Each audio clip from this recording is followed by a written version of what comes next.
चला आटपा.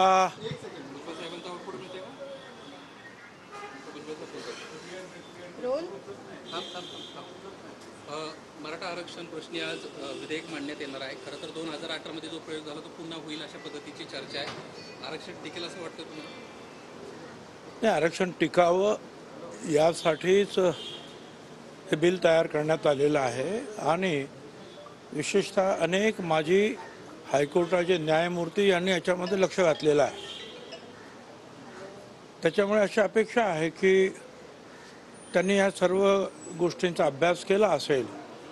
अर्थात अजूनपर्यंत आमच्या हातामध्ये तर तो प्रस्ताव जो काय आहे बिल की ज्याचं रूपांतर जे आहे कायद्यात करायचं आहे विधानसभेत, ते अजून आमच्या हातात आलेलं नाही. पण वर्तमानपत्रातून आम्ही वाचतोय की काय काय आहे ते. सगळ्यात महत्त्वाची बाब अशी आहे की आत्तापर्यंत जी अधिसूचना काढण्यात आली होती त्याविरोधात तब्बल 6.5 लाखांच्या आसपास हरकती नोंदवण्यात आल्याची माहिती मिळते ना. हा, ते खरं आहे की सगळे सोयरेच्या संदर्भामध्ये 6-6.5 लाख हरकती नोंदवण्यात आलेल्या आहेत. आणि यासाठी मी महात्मा फुले समता परिषद, ओबीसी एल्गारचे कार्यकर्ते आणि इतर सर्व ओबीसी समाजाचे नेते या सगळ्यांचं अभिनंदन करतो की त्यांनी जे आहे गावागावात जाऊन या लोकांना समजावून ह्या हरकती ज्या आहेत गोळा केलेल्या आहेत आणि इथपर्यंत त्यांनी आणून दिलेल्या आहेत. त्याचा अभ्यास अर्थात करावा लागेल आणि त्याला वेळसुद्धा लागेल.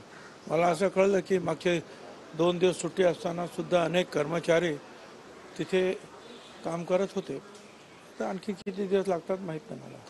सर, मागासवर्गीय आयोगाचा अहवाल ज्यावेळी राज्य सरकारकडे सादर करण्यात आला त्यावेळी मुख्यमंत्र्यांनी म्हटलं की ज्या कुणबी नोंदी आढळलेल्या आहेत नव्यानं त्यांना ते कायद्यानुसार आरक्षण लागू केलं जाईल, मात्र मराठ्यांसाठी वेगळं आरक्षण देण्याचा आम्ही प्रयत्न करतो आणि या अहवालाच्या आधारे आम्ही पुढची चर्चा करू. तर त्याकडे तुम्ही कसं पाहता?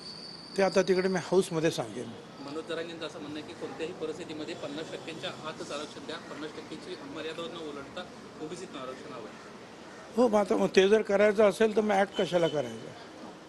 जर जरांगे सांगतात तसंच जर सगळं ऐकायचं असेल आणि जरांगे म्हणतो ओबीसीतच द्या, मग आणखीन मग हा वेगळा मग कायदा करण्याची आवश्यकताच नाही. ज्या अर्थी हा कायदा सरकार करता आहे त्या अर्थी वेगळं आरक्षण मराठा समाजाला देण्याचा स्पष्ट उद्देश याच्यामध्ये सरकारचा दिसतो आहे. तर याआधी देखील आरक्षण जेव्हा सरकारने दिलं होतं 2018ला ते सुप्रीम कोर्टात टिकलं नाही आणि तसं असताना आता पुन्हा जर नव्याने आरक्षण दिलं त्याचनुसार तर तो सुप्रीम कोर्टाचा मान असं का नाही. असं आहे की गायकवाड कमिशनने दिलेल्या अहवालावर जो कायदा करण्यात आला तो हायकोर्टात टिकला. हायकोर्टामध्ये काही गोष्टी नाकारण्यात आल्या पण रिझर्वेशन जे आहे देण्याचं ठरलं.